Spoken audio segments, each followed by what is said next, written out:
possible can, and we'll kind of try to keep an eye on time. I know y'all don't want to stay up until all hours of the night, but so just holler out, raise a hand, and we'll go from there. I guess we can go home.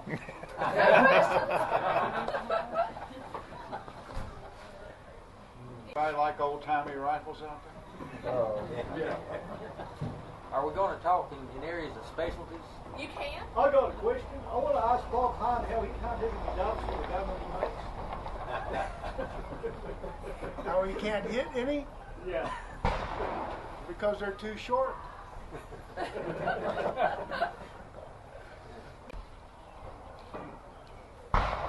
Folks, ask me something. Yeah.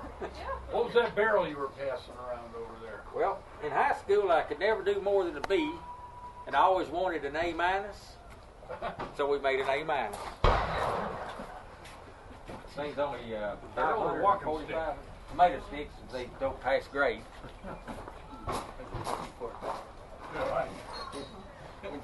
In fact, if you don't, guys mind if I just jump right up front? All right. I'll just start passing around some barrel pieces so you can see how crowns are done, how breech plugs are installed, and the finish of barrel flats. Send that on down the line. Just pass it through every crowd as they go down.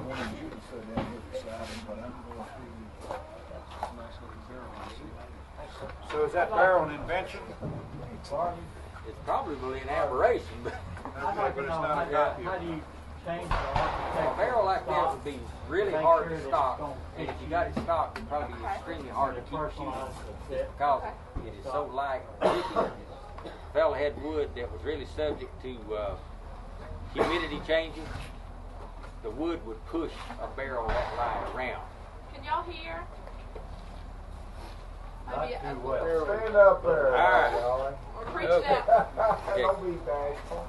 If you make a barrel that's really, really small, even though it's got a hole that's proportionate to the walls of it, if one stocks that and leaves too much wood, too much, I guess, is a relative thing, but if you left a lot of wood in the forend, and that wood is subject to humidity change, that barrel will not shoot tomorrow like it may shoot today. So when they're inletted, you need a good fit.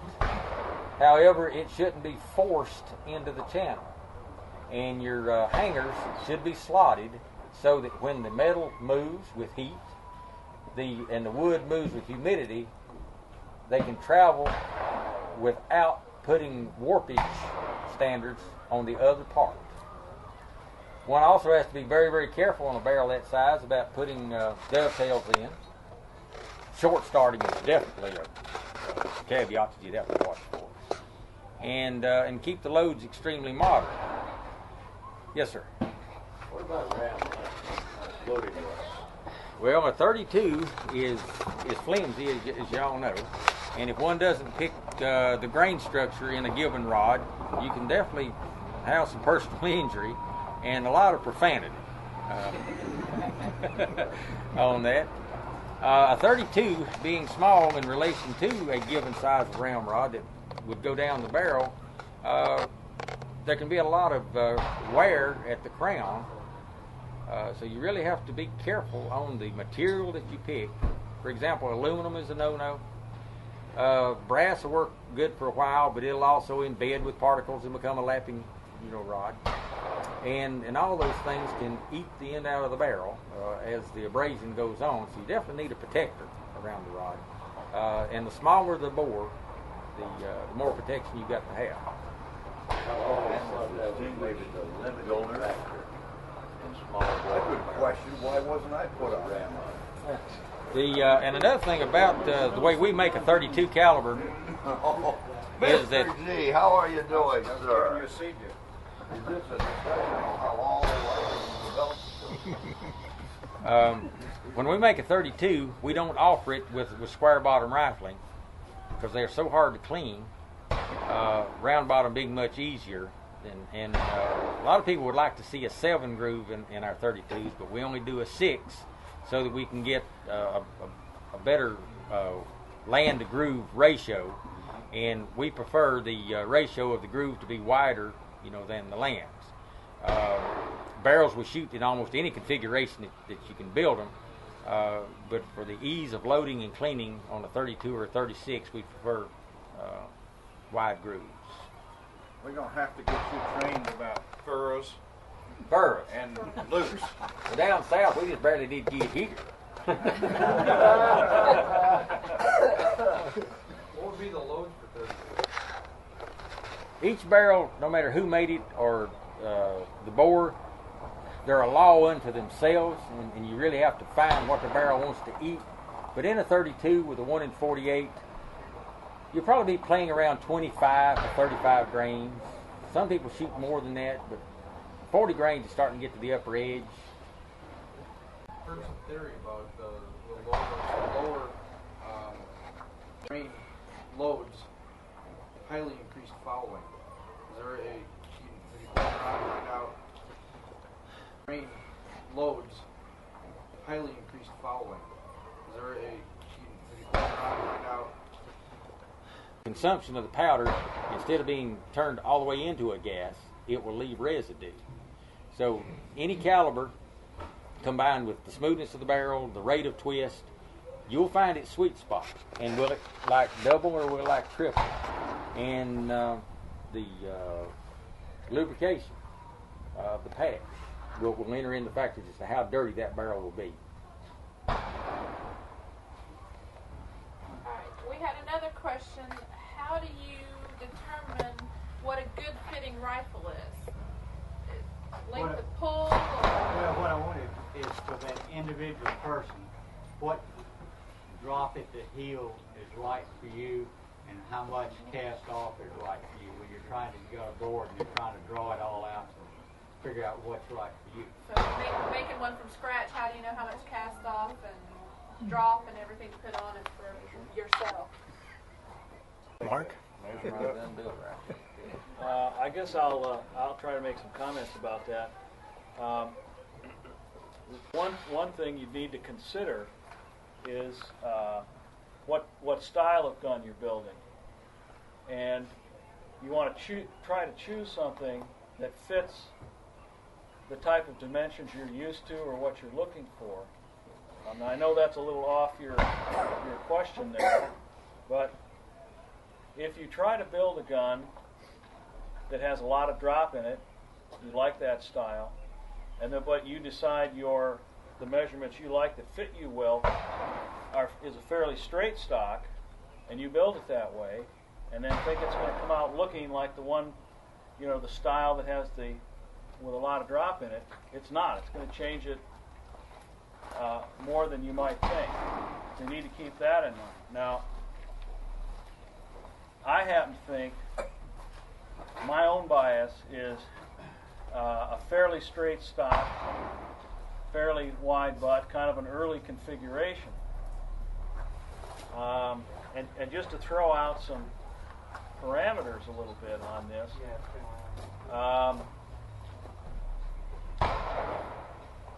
let's say off the sights, and you want to measure, you have to consider off the sights and not just off the top of the barrel. So off the sights, I'd say the drop at the comb nose, it should be approximately 1.5 inches, maybe 1 5/8 inches, are good average, good dimensions. Drop at the heel is going to be more like 2.5, 2 5/8, 2 3/4. Those are all pretty reasonable dimensions. Now, the interplay between drop at the comb nose, your drop dimensions, and your length of pull, those things sort of offset each other a little bit, or they affect each other. So if you have a length of pull from the trigger to the center of the butt that's 13 inches, and you put a 2 3/4 inches of drop at the heel, it's going to fit one way. If you have a stock that's 14 inches long, 2 3/4 inches of drop at the heel, that's actually going to end up with a different kind of space for your cheek. Also, something to consider is cast off. All these things work together. You don't consider just one without the others. I happen to think I like cast off in a rifle. And where I start cast off, and most of the rifles I build, is right at the back of the tang. So at the back of the tang, that's on the center line of the bore, and you set the buttstock off X amount. If you're a right-handed shooter, you set it to the right. If you're a left-handed shooter, you set it to the left. Now that's one way to do cast off. And you can do the heel or the toe the same way. Okay. Another way they do cast off, or kind of create the same thing, is by the way the comb is shaped on the cheek piece side. You see that on a number of original guns. Sometimes the butt plate is set at a little bit of an angle that creates a less of a cheek piece, or less of a bulge there. I could point it out to you if I had one. Wallace, I measured about one of those. Yeah. A lot of the early rifles, the cast off was done by twisting the butt plate, and it's cast off at the top, and it throws the toe out just a little bit. So they put the screw in and then move that over. I'd say typically an 1/8 to a 1/4 inch would cover that, so the butt is slightly turned. And a lot of them measure that way. Outside. Sir? To the outside. Yes. So that and then occasionally you find one where it's turned the other way, and the toe is coming in a little bit with a straight stock. But I've measured a number of Germanic rifles of the mid-18th century, and a number of American rifles from the 1760s on up to the end of the Rev War, and they often have that butt plate. If you got your straight line down, they tilt it over, and sometimes that cast off is up to the through the end of the comb, the center of the wrist, or up to the breech pin, as Mark was describing. And sometimes that's a little hard to tell on an old gun. It's got wear, and but I think when I first saw that twisted butt plate, I thought it was warpage or the guy that's got off. But that's a standard kind of German formula. And then there are those that go over heel and toe and parallel. Another thing you need, excuse me, Wallace.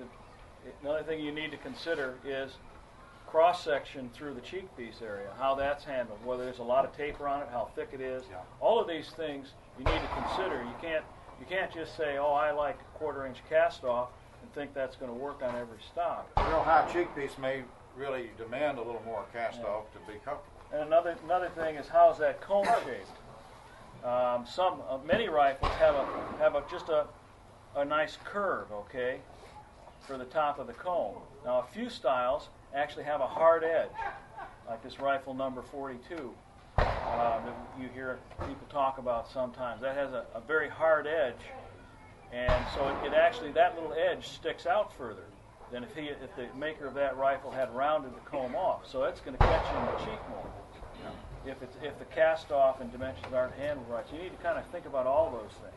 And in the 18th century pieces, frequently the work of one man shows repetition, and so the custom order gun stock was nowhere nearly as prevalent as we would like to think. They did a formula and it worked good, and they just kept doing it. And the guy who bought it liked it and shot it that way. And we're talking about powder charges.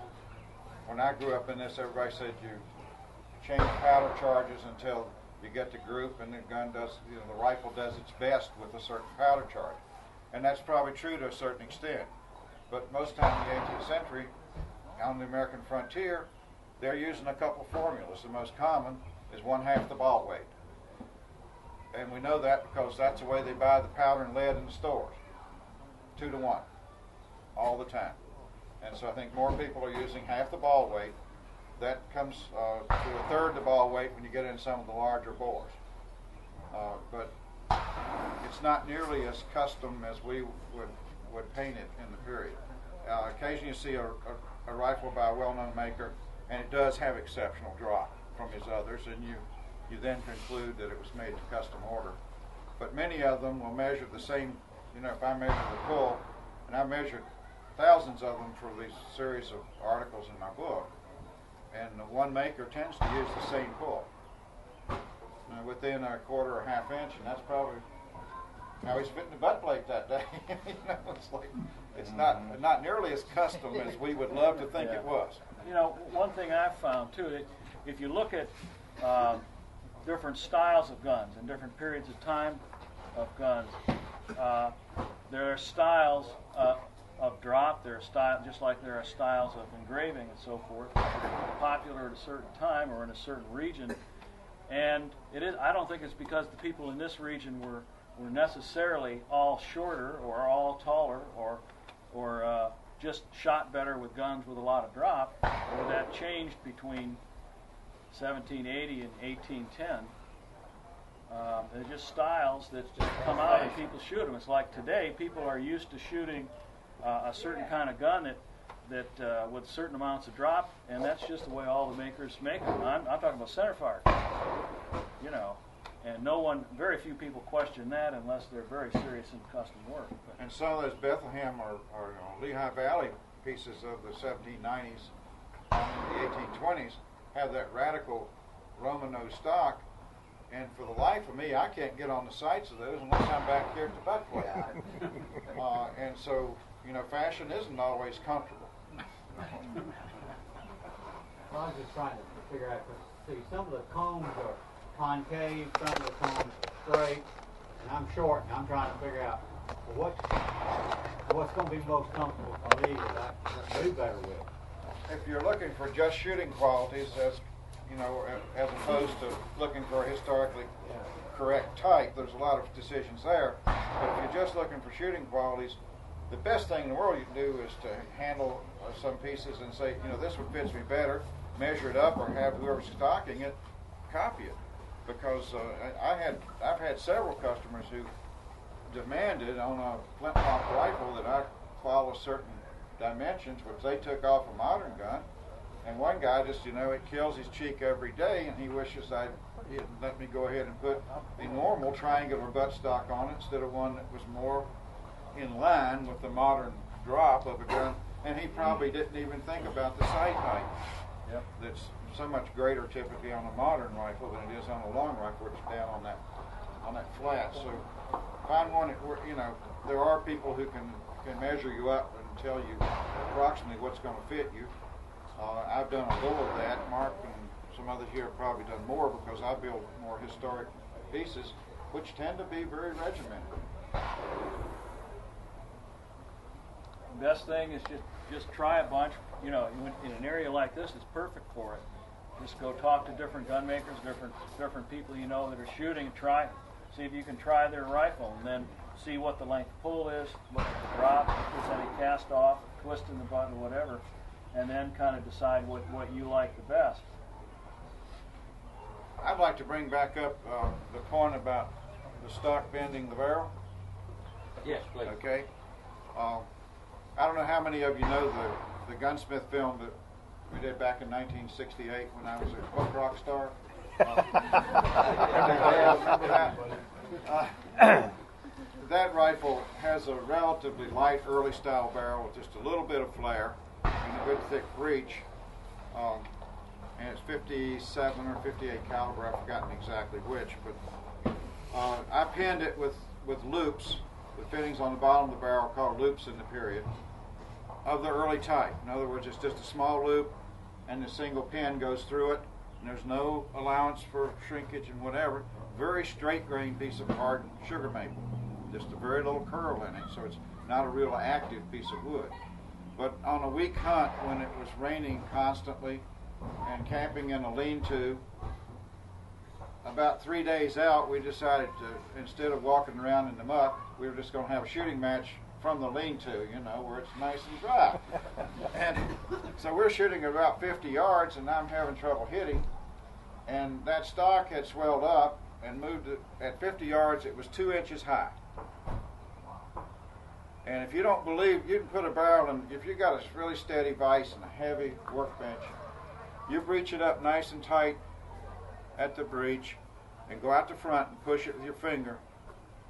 Any barrel, you know, even a big heavy one, you can influence it with very light amount of pressure at the muzzle, a ½ inch, easy. A 1/4 inch on even a thick match barrel if it's 44, 45 inches long, you can push that thing over. So don't think of those things as being, highly stable. They are not. And that stock, when I took it back to Williamsburg and it went back to normal, I didn't have to change the sights. Now, early hunters had to deal with that because that's the way they were. They didn't have that allowance in them. Wallace, do you have any feel for why early rifles like that didn't have the lugs slotted? I mean, I realize they didn't. You just don't see them, and you don't see them on the European Fowlers where the barrel is more easily bent. And sometimes we go a long time before we realize the refinement that's quite obvious once you point it out. And that history's full of it.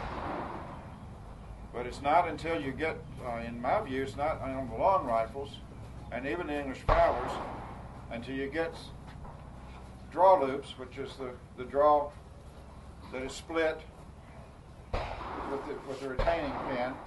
Most of the European ones are made of iron.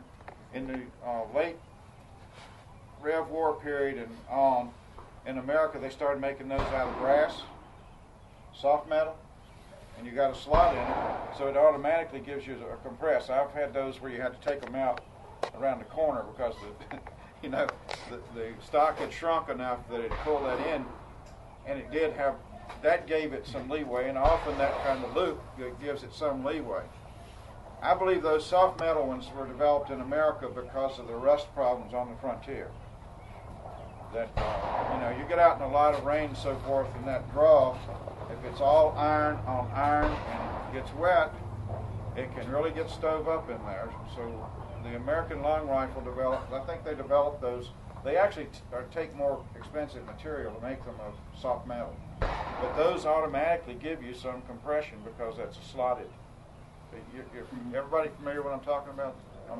In the period they call them draw loops. Loop is the hole and the draw is what you pull out like a drawer. Well, also, barrels are very sensitive units. They're very soft. Even a modern gun, you can whittle it with a pocket knife. That steel is not hard. It can't be hard, or you get into trouble with it. It's extremely ductile. The fine art of letting your barrel slide down off of your bench and clank into. We had a barrel come back. The guy says, "Hell, this barrel's not built right." He said, "That side's supposed to be tapered, one of them's straight." Well, how did you put it in the wood? In a box.